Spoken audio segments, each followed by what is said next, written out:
Okay, this is my presentation on Soviet society under each stage of rule and how the life of the Soviet citizen changed and also how the relationship with the government changed over time.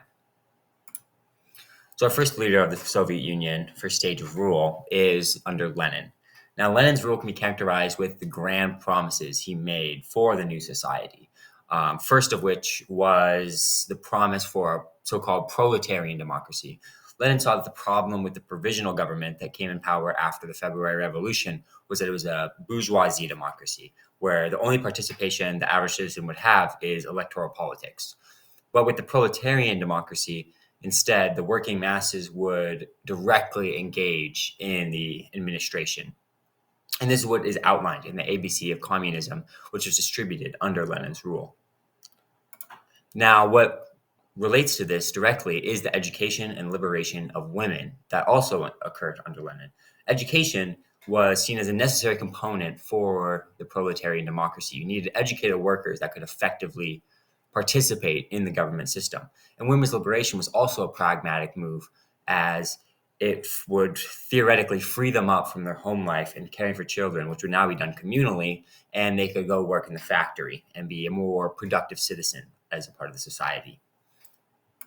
Under Lenin, you also get a new proletarian culture that develops. So this is where you see this conductorless orchestra.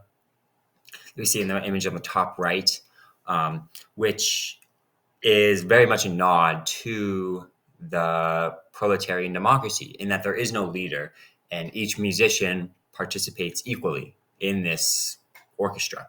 You also have new art and fashion, which is what you see in the bottom right, where it's supposed to be very practical and is moving away from the traditionalist clothing. And instead, you have this theoretical, idealized world.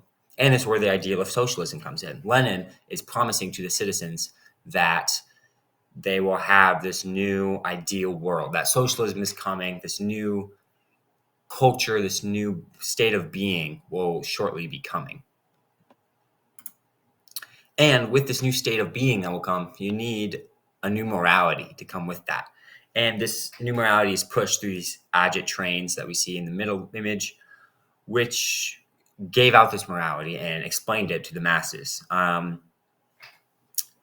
this new morality was saying that working against the proletariat, working against the working class was inherently immoral. And so people who existed and benefited from the old czarist regime were targeted.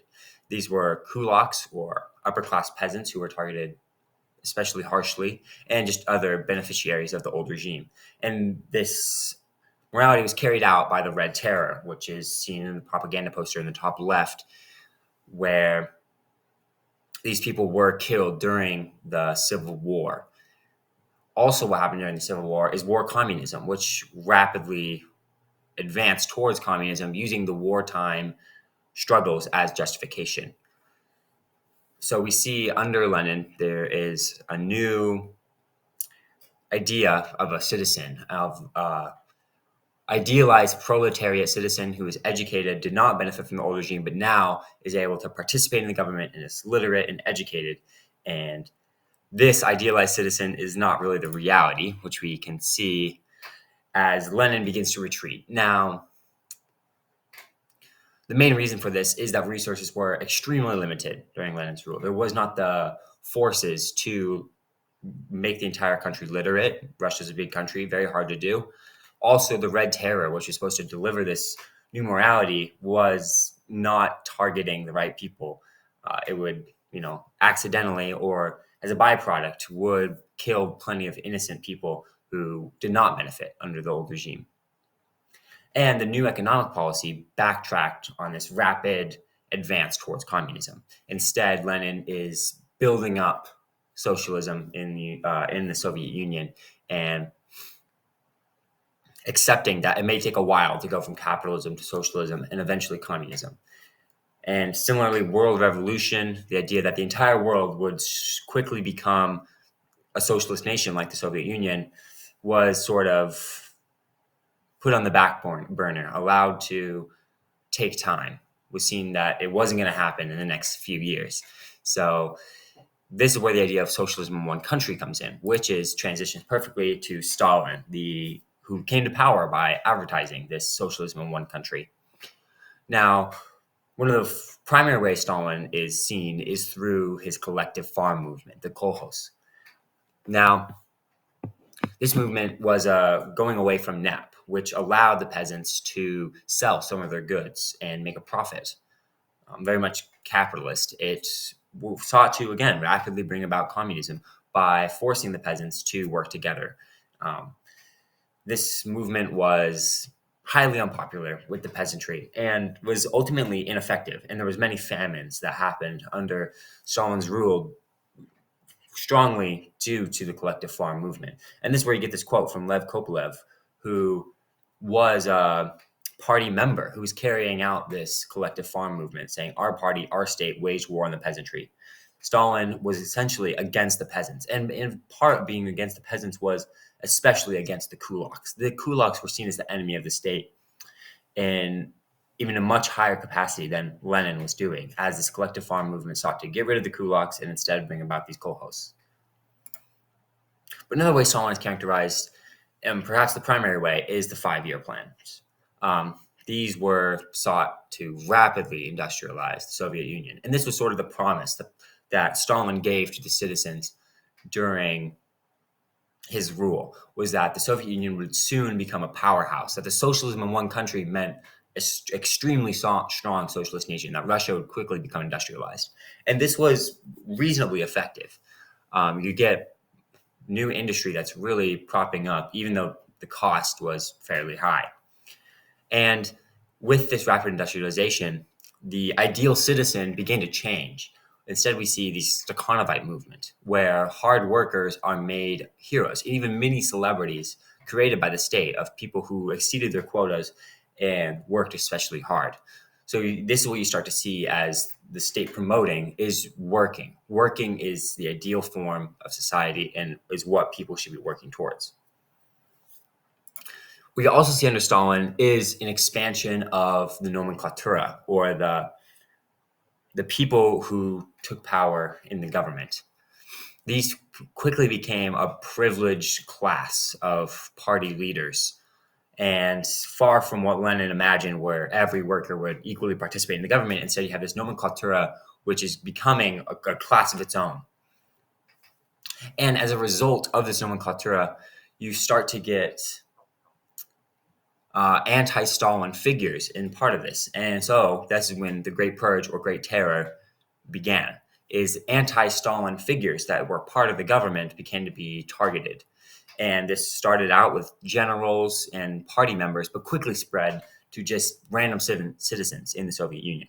And this is connected to the book Sophia Petrovna, in which Sophia Petrovna's son, who is an ideal citizen under Stalin, he's a Stakhanovite, he's a true believer in the Soviet Union, is targeted by this purge and sent away to a gulag.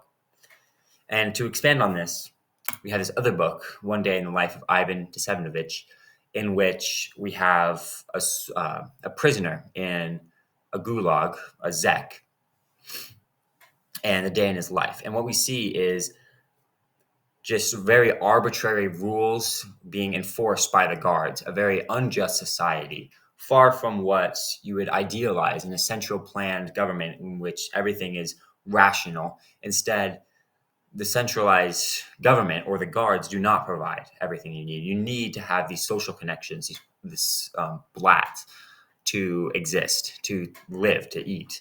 And this is partly what you see in this book. But also what you see is that Ivan actually has a pretty good day for living in a gulag. And he's able to do this partly just by getting lucky. He doesn't get targeted by the guards that day, just out of pure luck. But also because he is someone who simply puts his head down and works. He doesn't try to become informed. He doesn't focus on politics. He just does what he needs to do, abuses the system as much as he can, and tries to just survive. And this is sort of a departure away from what Lenin would imagine is idealized. An educated proletariat is now being sacrificed for. You just want people who are submissive and will work hard for the state. And this society is challenged when Khrushchev comes into power. The way Khrushchev is able to come into power is through his denunciation of Stalin, this promise of a change towards more freedom and less repression. He gives a secret speech in which he directly criticizes the Great Terror and what Stalin did. However, what is perhaps even more important is what he chooses not to say in this. While he does criticize Stalin, he does not criticize the system that Stalin created.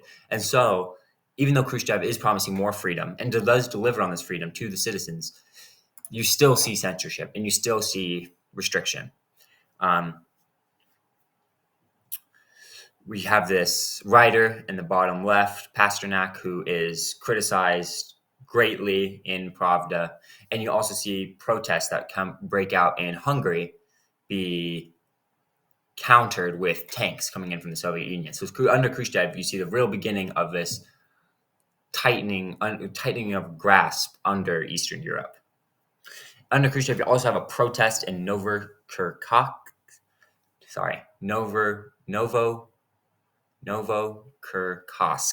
that was covered up by the Khrushchev regime, showing that while censorship might be lessening and there might be more of a promise, there's still a line that you can't cross. And people are trying to find that line, and this is sort of the problem under Khrushchev, that the Soviet citizens are trying to negotiate where is the restriction. What we also see under Khrushchev is a new economy. We're moving away from the rapid industrialization, the building of the factories, and Khrushchev instead promising consumer goods. We're very new to the Soviet citizen, the promise of consumer goods. He promises abundance and communism in the near future. He promises to catch up to America, as you can see in this kitchen debate, where he directly says that against Nixon. But even though he is promising consumption, he still wants, Soviet consumption, limited consumption. And that's where this bag comes in the bottom right, the Avoska, in which the consumption is meant to be limited because you can see all of the goods that you're holding. Another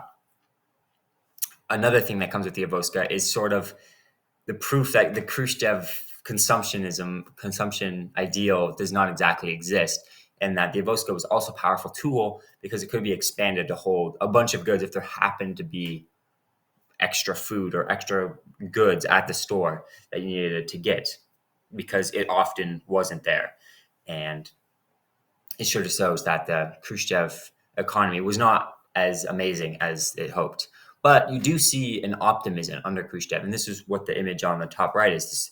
This Sputnik and the cosmonauts are loved by the people, and people very much become optimistic. They have the promise of communism, and they want to work hard towards that society.